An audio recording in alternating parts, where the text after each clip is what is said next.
Hello everyone. Welcome to our catapult block of the month. We are in month 6. We're going to be halfway through at the end of this month. And I'm kind of getting excited to start sewing some of my blocks together, even though we can't do it till the end. But I'm getting excited and thinking about how I'm going to arrange all my different blocks to make my quilts. It's going to be a lot of fun. So I hope you've been joining us. I'm Karen. I'm from Sew and Save in Racine, Wisconsin. We're here at my sewing studio at the Ponderosa, and we're ready to do month 6. I hope you've been sewing along with us. If you haven't, all of our videos are on YouTube, and you can join us and watch in any time. So I'm going to show you today how to do month 6 of the catapult block of the month. You're going to need your pattern, you're going to need your cat's cradle ruler, and all of your pieces to sew your block together. This is what month 6 looks like. We use 3 different blocks to create month 6. So you're going to start out by creating your catapult blocks. You'll be using the red and the blue to do that. Then you're going to make half square triangles, half square triangles right here, here, and here. So you'll do 4 of those. Then in the center, you have a square and a square. So let me show you what fabrics you're going to need to do that. So I'm just going to pull this over a little bit. And first of all, you're going to need 2 gold squares. And those 2 gold squares are used to make the half square triangles. You're going to need 2 red rectangles. And those 2 red rectangles, which I can't pull apart, here we go. These 2 red rectangles are used in the catapult blocks, here, here, and here. Okie dokie. Then you're going to need your background, and you're going to have 2 background squares, which are going to match up with your 2 gold squares. And those are going to fit together to make your half square triangles. Then along with your red squares, you're going to need 4 little background rectangles to go with that. And then I'm going to skip ahead to the blue because you're going to need 4 little blue squares to work together with your background rectangles and your red rectangles to finish off those cat cradle blocks. Then to create your center, you're going to need a brown square and 4 little background rectangles, and those are going to go in each corner of the brown square. So let's gather up your catapult blocks to make your cat's cradle block, and let's go over to the board and I'll show you how to sew all these together to make your block. We are ready to start the first block of the 3 that are going to go into our block for this month. As in past months, we're going to start out with our catapult block. You're going to make 2 sets of catapult blocks, which will yield the 4 that you need for the corners of your block, number 6. So to do that, you're going to take 4 background squares and you're going to use your blue, and you're going to line those up just like we have every other month. Line those up on the corners. I do all of them all at once. 1, 2, 3, and come here, 4. You're going to stitch 1/4 of an inch down each one of these sides. Flip it and press it. Remember to press toward the backgrounds on each one of these. Then you're going to lay your 2 together, fold it in half, make your little clip, and then once again go over to your pressing mat and press away from those blue squares.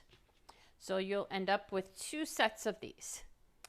Flip them right side up. They look so pretty. Now you're going to match them up with your red rectangles, just like we've done before. Oops, right sides together. I'm going to flip them, and then I'm going to mark them. Lay your placement line right along the stitched line of your block and draw your line. I go this direction, and then I do the same one on this side.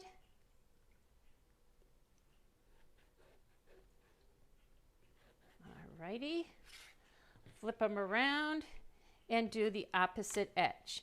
Now, sometimes what people have been doing is making the mistake of once they draw those lines, somehow they decide that they're just going to cut down the center of that, and then they're lost. Then they don't know what to do. So don't cut yet. Go over and stitch on the lines that you drew. Alrighty, come back, and then I'll show you how to cut them apart and cut them down to size. I have both of those stitched right on the lines that I drew. Now I'm going to cut them apart, and I'm going to use the 1/4 inch seam allowance that's on my ruler to do that. I line up that 1/4 inch seam with the seam and the line that I drew and cut. Then I'm going to flip it over and trim it down again. Right there. There's usually not too much to trim off, but a little bit. There we go. I've got 2 done, and now 2 more. Just like we have in the other past months. Then we will be ready to trim them all down to size, and we'll be good to go with those, and we'll be ready to do the next part of our project. So I'm going to lay these just like, I'm going to come around and lay these this way. That's what I want to do. So I lay them all going the same direction. And now I'm going to line up the number 4, and then the dotted line that goes right along the bottom of the number 4 with my seam line. So I'm leaving these closed so I could just trim one time, and I'm all done. So the dotted line that goes across the bottom lines up with my seam line. The 4 lines up with my stitching line on my little blue square. I'm going to trim, and repeat for all 4 blocks. Alrighty, get that all lined up nice. This is just a lot easier than pressing them open and then trimming them, turning them, and then trimming them again. This way you just trim one time and they are beautiful. Okay, once we get this done, I'm going to take this over to the ironing board, and I'm going to press them toward the red on this. So toward my big red plain block, I'm going to press, and then I'm going to show you how to do the next part of your block. Alrighty, done super quick and easy, and they are perfect. See, I have all 4 of my cat's cradle blocks done and ready to go. The seam is pressed toward the red, and all of my other seams are pressed towards the cream background, and look at how nice and flat and pretty they lay. The next thing you're going to do is make a set of flying geese, and you're only going to have to make, or flying geese, half square triangles. So we're going to need 4 half square triangles, 1, 2, 3, 4. You're going to do it with your gold fabric and your background fabric. I take my my magic wand and draw a line diagonally from corner to corner on my cream fabric. Then I'm going to lay it right sides together with my gold squares, and I'll sew a 1/4 inch on either side of the line that I drew. I have stitched on either side of the line that I drew on both of these half square triangle blocks. Now I'm going to trim on the line that I drew diagonally going across. So now I'm going to show you a couple ways of trimming these down.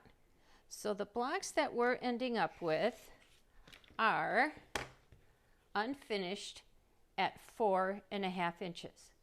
Let's see how that works. So what we want to do is trim these down to be 4.5 inches as well. So we want to make sure they're all nicely squared up. So many of you have the half square triangle ruler. So by Quilt in a Day, Eleanor Burns, use that. That's the easiest way to do it. If you don't have one of those, you can use your 4.5-inch Creative Grid ruler and do basically the same thing. So this is 4.5 inches all the way around. So this is the size that you want to end up with. If you look, you have a diagonal line that goes straight through your ruler from one corner to the next. This little black line, and let me go like this. See this little black line that goes diagonally there? That little black line is going to line up with the line that you sewed.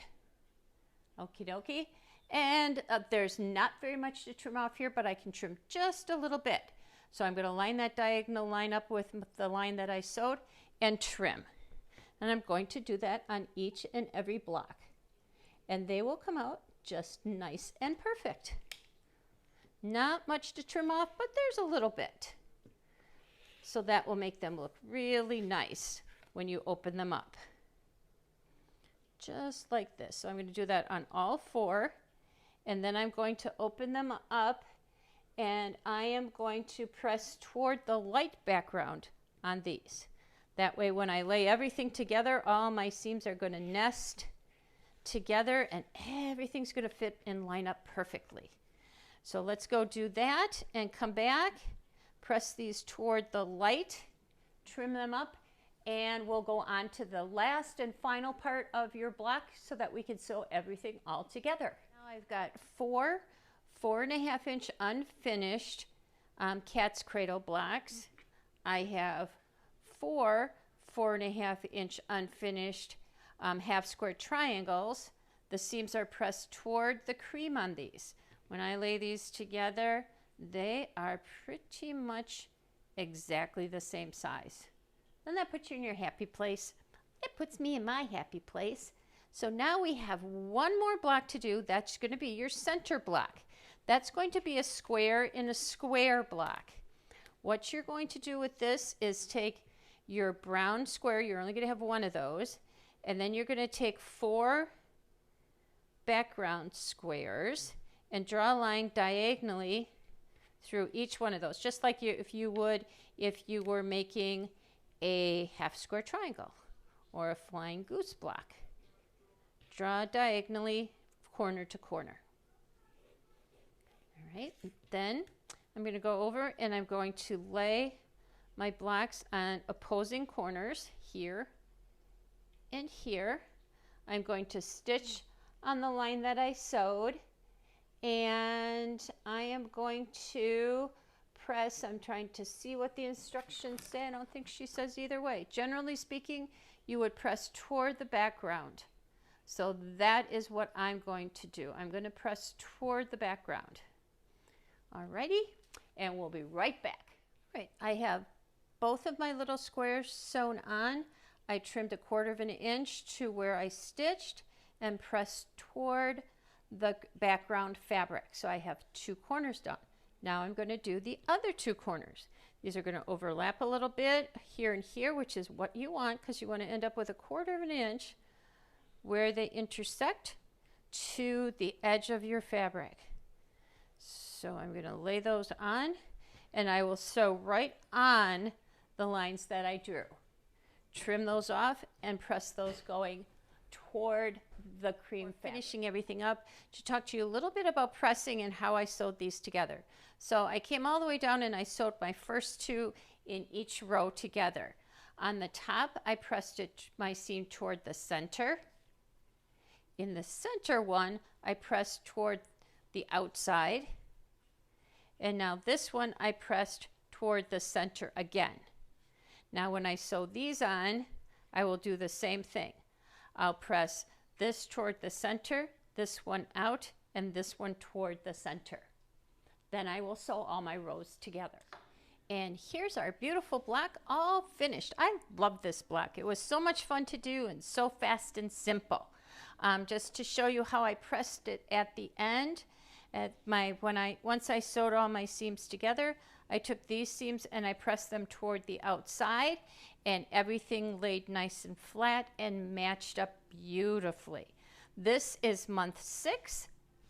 Join me for month 7 in about a month from now, and have a great time with these blocks. If you have any questions, you know where to find me, sewandsaveofracine.com. See you soon.